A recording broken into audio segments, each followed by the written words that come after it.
Bonjour Jean-Louis. Alors notre investisseur immobilier aujourd'hui, c'est Steven. Bonjour Steven. Bonjour Jean-Louis, bonjour Christopher. Donc j'explique à ceux qui nous suivent, on va d'abord répondre à tes questions et puis pour tous ceux qui nous suivent, n'hésitez pas à commenter, donner vos conseils, j'essaierai de les reprendre à ce moment-là. Et puis on prendra également toutes vos questions par la suite sur vos cas concrets et on tentera d'y répondre. Alors Steven, est-ce que tu peux te présenter et nous expliquer un petit peu où tu en es de tous tes projets immobiliers? Bien sûr Jean-Louis, donc moi aujourd'hui je suis investisseur immobilier depuis quelques années, donc environ 6 ans. J'ai 27 ans, j'ai essentiellement une stratégie qui est axée sur la colocation, uniquement avec des biens en Île-de-France. Et donc, tu viens aujourd'hui sur ce plateau pour nous poser des questions, bien évidemment. Donc, aujourd'hui, c'est quoi tes problématiques aujourd'hui? Aujourd'hui, ma problématique, c'est que j'ai besoin de temps et je vais en avoir encore plus besoin parce que mon objectif, c'est de continuer de développer mon patrimoine. Donc, j'ai des questions qui tournent essentiellement autour de tout ce qui va être la gestion, l'organisation pour pouvoir continuer de me développer. Et voilà. Alors, c'est quoi ta première question? Il me semble que tu étais là, donc là, tu es sur la région parisienne, c'est exact. ça, et tu te demandes, voilà, je te laisse le dire, mais tu te demandes, est-ce que je vais pas regarder un petit peu du côté de la province? Exactement, investir en province, changer de stratégie, accéder aussi à de l'immobilier un petit peu moins cher au mètre carré. Ça peut aussi aider à obtenir des financements bancaires. Donc aujourd'hui, la question que j'ai pour tous les deux, c'est comment faire pour gérer à distance les visites, ne pas passer à côté d'une bonne offre et par la suite, du coup, une fois qu'on a trouvé un bien, comment trouver un artisan de confiance et déléguer les travaux et que tout se passe bien pour l'investissement. Ça t'évoque quoi? Steven, ça m'évoque mon premier bien puisque j'ai acheté à Budapest à 1500 km de chez moi et les deuxièmes c'était à Béziers qui était à 400 km de chez moi environ parce que je vis à Nice. Donc j'ai commencé d'abord par ces problématiques. Alors, la première, pour moi, la plus importante, c'est d'abord de trouver la personne de confiance. C'est-à-dire que moi, ce qui orientait ma stratégie d'investissement, c'était la personne de confiance que j'allais trouver avant la rentabilité de la ville. J'ai démarré par ça, en fait. C'est-à-dire que j'ai commencé à investir à Budapest parce que je connaissais une personne de confiance. Et une fois que j'avais cette personne de confiance, j'ai regardé si le marché était intéressant. J'ai rencontré plus de personnes de confiance autour de moi que de marchés intéressants, si vous me suivez. Et donc, je choisis la personne de confiance et ensuite en découle l'orientation sur le marché. C'est pas tout le monde ne peut faire pareil. Moi, en tout cas, je l'ai fait et c'est ce qui m'a permis de développer mon patrimoine sur 8 à 10 endroits différents, sur 4 continents dans le monde. Enfin, 4 continents, pardon, autour du monde. Il y a eu des aléas, mais relativement, je pense que ça s'est plutôt bien passé en gérant tout à distance. Donc ça c'est la première chose. Trouver une personne de confiance. La deuxième, il faut optimiser son temps et le maximiser quand tu vas faire ton déplacement. C'est-à-dire, avant de faire des visites, on se rend compte aujourd'hui, notamment, tu cherches plutôt des appartements ou des immeubles? J'aimerais aller sur de l'immeuble de rapport. D'accord. Sur l'immeuble, c'est un peu plus complexe parce que tu as tout un tas de travaux que tu n'as pas forcément sur des appartements. Tu vas avoir des problématiques de toiture, de structure de l'immeuble aussi également, de parties communes. Enfin, tu as tout un tas de travaux très coûteux de façade qui méritent le coup d'œil. Mais une chose qui est claire et que personne ne fait, c'est déjà de faire une offre à distance. Les gens ont peur de ça. Je sais pas si tu as déjà fait des offres à distance sans voir le bien. Jamais. Tu démarreras par ça. Parce qu'en fait, il faut savoir qu'une offre, ça n'engage pas l'acquéreur. Ça engage le vendeur, mais ça n'engage pas l'acquéreur. Quand vous faites une offre pour un bien, il y a un bien qui t'a plu, tu proposes à moins 20%, ça passe, tu fais une offre écrite. À ce moment-là, le vendeur doit l'accepter. Une fois que c'est accepté, on part en rédaction du compromis chez le notaire ou l'agence immobilière. Le notaire peut être un peu plus long, l'agence immobilière plus rapide. Ensuite, il y a tout un tas de documents loi Allure à réunir de la part du vendeur, les AG de copropriété, les diagnostics immobiliers, etc. Une fois que tout ça s'est réuni, il doit te l'envoyer avec une notification courrier, un accusé de réception, etc. Et une fois que c'est reçu, tu as 10 jours de rétractation. Enfin, 10 jours de rétractation sur le compromis.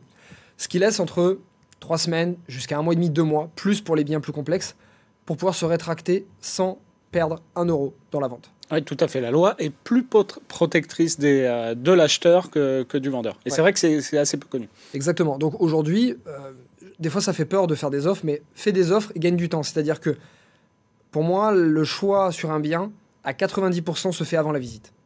Aujourd'hui, je visite plus de biens. Quand j'en visite pour des appartements, il n'y a aucun problème de travaux qui peut mettre en danger l'opération. Sur un immeuble, ça peut être le cas. Donc l'immeuble nécessite une visite plus facilement. Mais un appartement, en soi, il n'y a rien de monstrueux, quoi.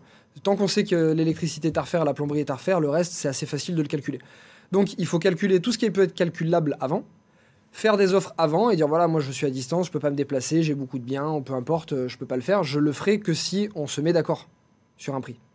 Par contre, il faut motiver ça parce que le fait de pas avoir de visite peut montrer à l'agent immo que vous êtes peut-être pas sérieux. Donc il faut par le discours montrer que tu es sérieux et professionnel et compenser avec une simulation de ton banquier par exemple pour montrer qu'il te prête déjà. Est-ce qu'il faut venir avec un entrepreneur justement pour un immeuble de rapport ou une maison? Parce qu'autant dans un immeuble, c'est un peu plus simple, hein, on a tous plus l'habitude, mais c'est vrai que la charpente, etc., évaluer des travaux de charpente, c'est beaucoup mieux. C'est beaucoup mieux de venir avec un entrepreneur. Moi, la dernière maison, j'ai visité une maison sur la Côte d'Azur il y a 2-3 mois. J'y suis allé avec mon architecte dès le début, parce qu'en plus, il y avait une problématique sur le permis, parce que c'est quand même plus complexe qu'un appartement.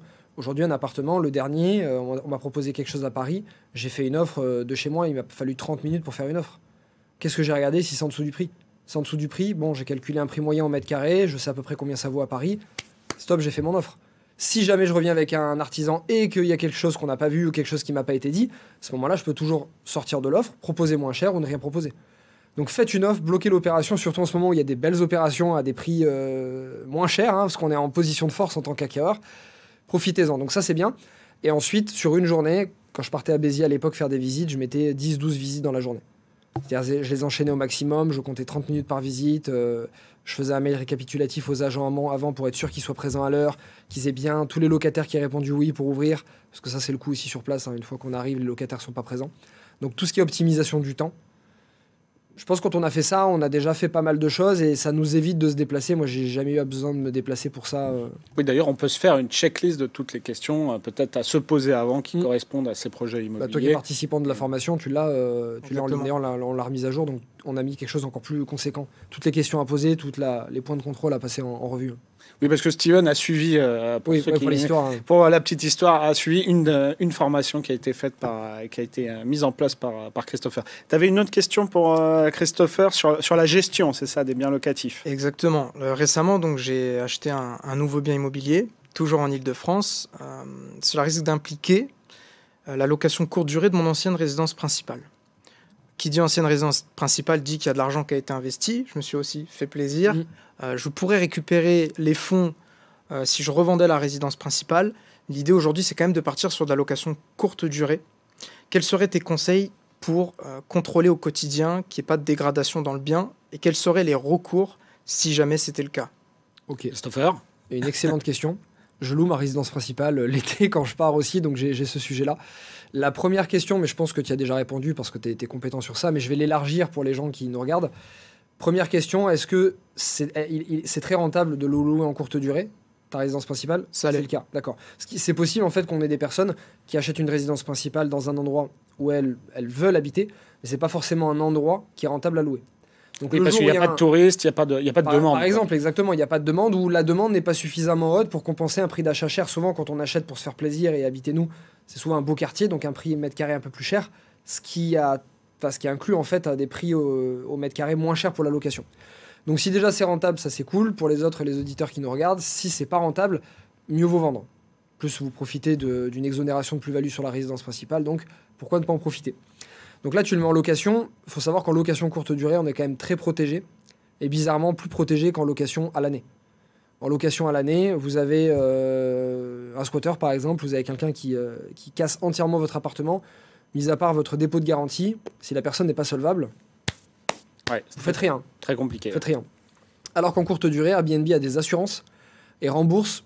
Je ne saurais plus les montants. Je crois que c'est inférieur à 3 ou 5 000 euros. Tu vérifieras. Moi, j'ai eu le cas sur une maison sur la Côte d'Azur que j'ai louée. J'ai eu des jeunes, j'ai eu des fêtards, j'ai eu un footballeur, j'ai eu des fêtards. Footballeur, attention, il a payé, hein, tout s'est bien passé, mais bon, il y a eu un peu de casse, c'est pas si grave que ça, mais quand même un petit peu, très très sale aussi. Bon, bah en fait, Airbnb, alors, là pour le coup, pour le footballeur, on avait une agence qui s'en est occupée, donc ça a été dans le dépôt de garantie. Mais une autre maison où j'ai eu des fêtards qui étaient venus, là, Airbnb n'a pas cherché à comprendre, on a juste envoyé des photos, même pas eu besoin de facture, ils ont remboursé. Donc jusqu'à un certain montant, ils remboursent très facilement. Au-delà d'un certain montant, il faut justifier des factures, etc. Et je crois qu'ils ont une garantie en plus. Ils ont des je crois qu'ils ont une garantie supplémentaire qui peut aller assez haut. Donc il faut en tout cas se renseigner. Et puis il y a aussi votre assurance habitation, résidence principale, etc. Il faut voir avec votre assureur parce qu'il y a plein de choses. Par contre, il faut le vérifier avant. Hein. Ouais, pour la casse, je suis pas sûr. Hein. À vérifier s'il y en a qui le prennent en charge, mais je ne suis pas sûr pour la casse. Peut-être la responsabilité civile, mais c'est la responsabilité civile du locataire qui devra entrer en compte. Le mieux, vraiment, c'est Airbnb, tu es quand même bien protégé avec ça. Et dans le lot, ça arrive quand même assez peu souvent. Moi, je suis sur la Côte d'Azur, j'ai des agences qui louent des biens à 10, 15, 20 millions et ça se passe plutôt bien. Si tu es vraiment sur un bien haut de gamme, ou pour les auditeurs qui nous regardent, qui ont des maisons ou des biens vraiment somptueux avec une belle qualité dedans, et on est sur des biens qu'on loue au moins, je sais pas, 1500, 2000, 3000 euros la nuit, faites appel à un huissier. Faites appel à un huissier, entrée des lieux, sortie des lieux, l'huissier va tout regarder. Vous pouvez même laisser vos affaires. Je connais des maisons qui se louent avec des dizaines, voire des centaines de milliers d'euros d'affaires, de sacs à main, de chaussures de marque qui restent dans les placards, parce que l'huissier va compter jusqu'à vos plantes dans le jardin. Donc vous êtes quand même assez tranquille, et l'huissier pourra, si la personne est solvable, prendre des garanties personnelles aussi. Là, vous êtes tranquille. Donc là, on est sur des biens quali, mais je pense qu'à ce niveau de bien, déjà Airbnb te suffit amplement, quoi. Effectivement, oui, je ne suis pas encore à ce type de bien. Je te le souhaite bientôt. Mais tu avais aussi plus généralement une question sur d'autres biens, on va dire, plus classiques, où la gestion locative, ça te fait un petit peu peur, c'est ça? Effectivement, moi j'ai un modèle qui est basé sur de la colocation. La colocation, c'est quand même... alors c'est très rentable, mais c'est aussi beaucoup de gestion, beaucoup de turnover. Au-delà de l'aspect financier à vérifier quand on sélectionne les locataires, il y a des paramètres humains à prendre en compte. Donc forcément, mon objectif aujourd'hui, ça va être de déléguer la gestion. Mais il y a une particularité, cette difficulté, comment trouver un professionnel qui sera capable justement de gérer en respectant quand même ma vision de la colocation idéale. Vous voyez, comment est-ce que je pourrais... Alors, tu m'as parlé tout à l'heure, effectivement, de trouver un partenaire de confiance.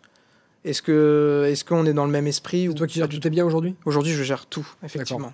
Plus tu as ton activité à côté. Exactement. Donc ça va, tu arrives à dormir? Ça va. Ça va. Ce que je conseille à des investisseurs qui nous regardent, démarrer de suite par déléguer. Je sais qu'on a envie de bien faire au début, on a envie de le faire nous, parce qu'on a peur de déléguer. C'est vraiment psychologique, hein. Je suis passé par toutes ces étapes. Et aujourd'hui, ce que j'arrive à déléguer, me pensait impensable à déléguer, ne serait-ce que l'année dernière. Et pourtant, c'est faisable. Donc, il faut vraiment le faire dès le début, parce que de vous occuper vous-même de la gestion peut très vite vous dégoûter de l'investissement. Alors que si vous en gardez que les bons côtés, c'est-à-dire ce que ça rapporte, trouver l'affaire, etc., ce qui pour moi est quand même le plus excitant, vous allez vous garder les bons côtés. Donc même après, moi ça fait 10 ans que je fais ça, après 60 opérations, j'ai toujours envie d'acheter de l'immobilier. Alors que si j'avais géré moi-même, j'aurais craqué bien avant. Donc je dis ça à tous nos propriétaires qui s'en occupent eux-mêmes. Trouver la personne de confiance, oui. Il faut trouver une personne qui aurait des intérêts communs avec toi. Met en place une sorte de prime en fonction du départ du locataire et pas du départ du locataire. Fais en sorte que vos intérêts soient communs. Je donne un exemple. Moi, je le fais dans le bâtiment ou avec un architecte. Par exemple, j'ai mon architecte. On a vu une opération immobilière il n'y a pas longtemps, un appartement à rénover ou une maison à rénover. Et plutôt que de le payer avec des honoraires d'architecture, les honoraires d'architecture et de maîtrise d'œuvre sont pris sur le montant des travaux. Plus les montants de travaux sont chers, plus les honoraires de l'architecte et du maître d'œuvre sont chers.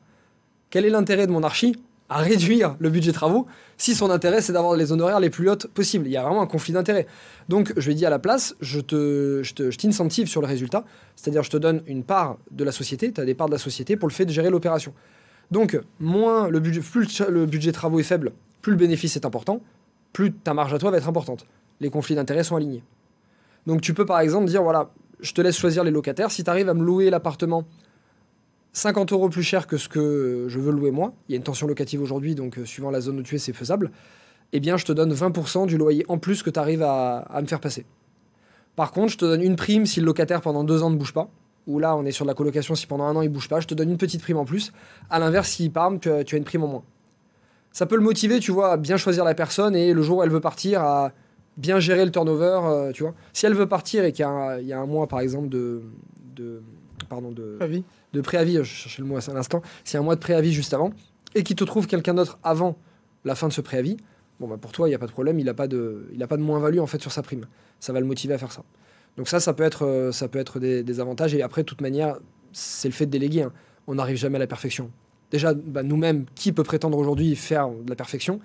Même si on pense que de faire nous-mêmes, c'est mieux que l'autre, c'est pas forcément mieux, c'est parce que c'est nous-mêmes qui le faisons, donc on n'est pas vraiment impartial en fait avec nous-mêmes.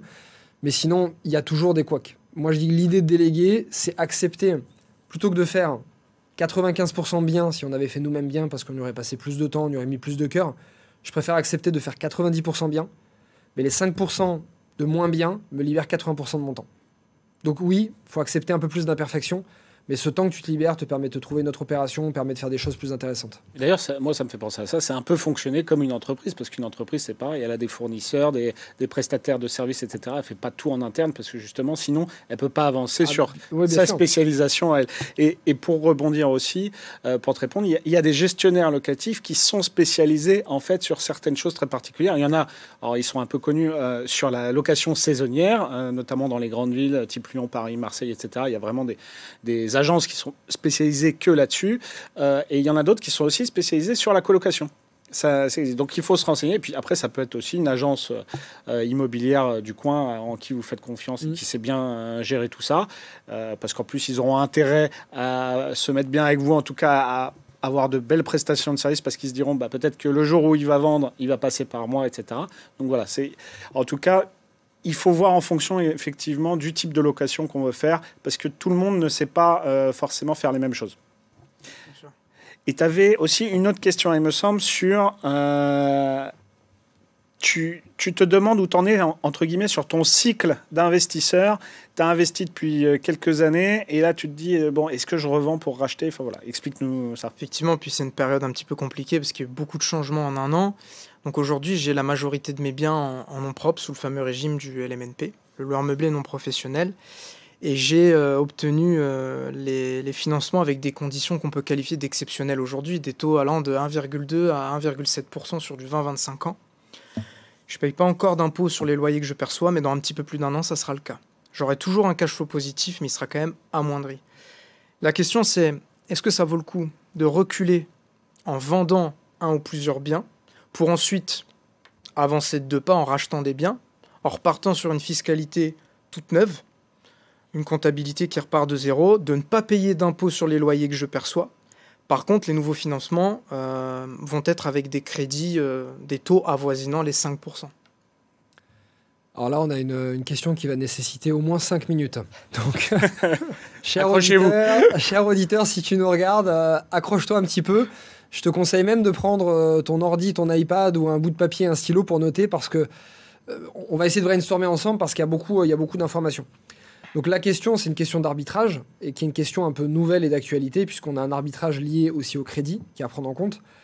Dans l'arbitrage, il y a plusieurs choses à prendre en compte.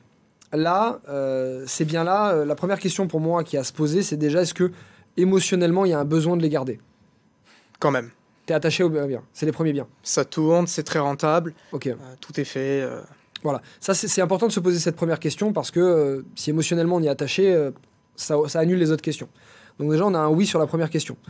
Ensuite, la deuxième, ce qu'il faut calculer, alors là, on ne peut pas le faire en direct, ça demande un peu de temps, mais pour les auditeurs qui nous regardent et pour toi, ce qu'il faut regarder, c'est combien me reste à payer sur les intérêts de crédit du crédit que j'ai actuellement, donc les fameux 1,2, 1,5%, sachant que tu as déjà cet investissement depuis quelques années, donc une majeure partie des intérêts ont déjà été payés. Combien, si je garde mon bien encore 5 ans ou 10 ans, combien je vais payer d'intérêts, versus si je vends et j'achète autre chose, combien je vais payer d'intérêt en repartant sur un nouveau crédit qui sera à 4-5. Mais peut-être que dans 2 ans, les taux vont retourner à 3, 2,5 et on pourra renégocier. Ça, on ne peut pas le savoir. Donc il y a déjà cet inconnu. Moi, je penche plus du côté, surtout tu veux garder le bien parce que ça tourne bien et c'est très rentable, comme tu me l'as dit. Je suis plus pour le moment de le garder, parce que les conditions financières, enfin les conditions de crédit sont quand même très importantes aujourd'hui. Le côté fiscal, pour moi, ne nécessite pas forcément de vendre. Ça aurait pu être intéressant, mais pas à ce point-là. La troisième question, c'est le marché immobilier. Là, on a une autre question, c'est on se dit aujourd'hui, on vend un bien. Admettons, on est dans un marché qui a pris beaucoup. Côte d'Azur, aujourd'hui, je sais que tu es sur l'Île-de-France, mais pour les autres qui nous regardent, admettons, on vend un bien aujourd'hui sur la Côte d'Azur ou Nice, qui a pris énormément, encore plus depuis 2 ans, alors que les autres villes ont bien baissé. Je vends un bien dans une ville qui a beaucoup pris pour racheter dans une ville qui a beaucoup perdu. Là, on a un intérêt. Est-ce que de vendre un bien qui a pris 15% et de racheter dans une ville qui a perdu moins 20%, est-ce que ce gain permet de compenser la hausse de crédit que je vais prendre sur ce nouveau crédit? Ça demande un petit peu de calcul, mais en vous posant un petit peu, vous pouvez arriver à le faire. Donc ça, c'est une autre question. Est-ce que j'ai besoin de vendre pour racheter de nouvelles affaires? Est-ce que dans le marché où je suis, je vais récupérer beaucoup d'argent sur la vente, et peut-être plus que si je vendais dans 1 ou 2 ans? Là, vu le marché immobilier, tu aurais plus d'argent en vendant aujourd'hui que dans 2 ans. Mais est-ce que ce plus d'argent suffirait à racheter, à compenser la perte de pouvoir d'achat avec les taux? Grosso modo, aujourd'hui, avec la montée des taux par rapport à ce que tu as eu, on a perdu 25 à 30, un peu plus de 30% de pouvoir d'achat. Donc, est-ce que tu achèterais dans une ville aujourd'hui à plus de moins 30%? C'est possible, mais ça demanderait de faire ça. Ça, c'est une autre question. Ensuite, il y a une autre question fiscale. Alors, la question fiscale, l'avantage, c'est que tu as des biens très rentables. Donc, tu vas passer positif en LMNP assez rapidement. Normalement, en LMNP, vous avez un peu de travaux, vous avez 10-15% de la valeur de la bâtisse en travaux, vous avez vos meubles à amortir. Normalement, pendant une dizaine d'années, vous êtes tranquille. Tu as des rendements de combien sur tes biens? Autour de 11%. Net. Net. Ouais, donc c'est quand même en coloc, pas loin de Paris en plus, en Ile-de-France. Ile-de-France, banlieue proche de Paris. Ouais. Tu peux nous dire où? T'as pas envie de... C'est dans le Val-de-Marne, le 94. C'est dans le Val-de-Marne, on va rester... oui, je sais. Des fois, j'ai donné des villes comme ça, en faisant des vidéos YouTube. Et l'investisseur qui avait cette ville-là, enfin qui investissait dans cette ville-là, dans l'année qui a suivi, il m'a dit on s'est fait arracher, quoi. Tous les gens viennent dans notre ville pour investir. C'est des vidéos qui avaient fait 500 000 ou 1 million de vues, tu vois. Donc, Bon, après, Ile-de-France, il y a de quoi faire. Voilà, il y a de quoi faire, mais voilà, c'est bien de dire que pas loin de Paris, on a des colocs à ce budget. Pour le côté fiscal, on a d'autres solutions. La première solution serait, si on conserve le LMNP, et toi, c'est pas ton cas, parce que si on achète un autre bien, tu risques de passer en LMP. Je rappelle pour les autres, vous passez en LMP automatiquement si, 1, vous avez plus de 23 000 € de recettes locatives meublées de vos biens, et 2, si vos revenus meublés dépassent votre revenu professionnel. Donc on peut y arriver assez vite.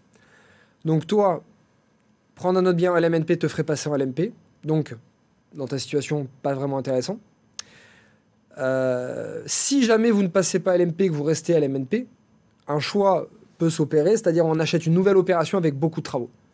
On vise une passoire énergétique, on vise une ruine avec plus de la moitié, le double du budget qui est en travaux, un truc qui vaut 100 000 et on met 150 000 de travaux dedans. Les 150 000 de travaux vont nous servir à gommer les résultats positifs des précédents biens qu'on a dans le même régime. Oui, on en parlait il y a 2 semaines, hein, c'est le fameux déficit foncier. Alors non, le déficit foncier, non, parce que ça, c'est que dans le vide. Hein. Ouais, ça, c'est que dans le nu. C'est que dans le nu, parce qu'on est sur la catégorie foncier. Mais en fait, c'est un peu la même chose. De toute façon, c'est les charges qu'on peut déduire au régime réel quand on se met en... Ouais, c'est ça. En fait, ce que je veux dire, c'est que quand vous êtes dans un régime fiscal, tous les revenus et tous les travaux, toutes les charges vont se mélanger.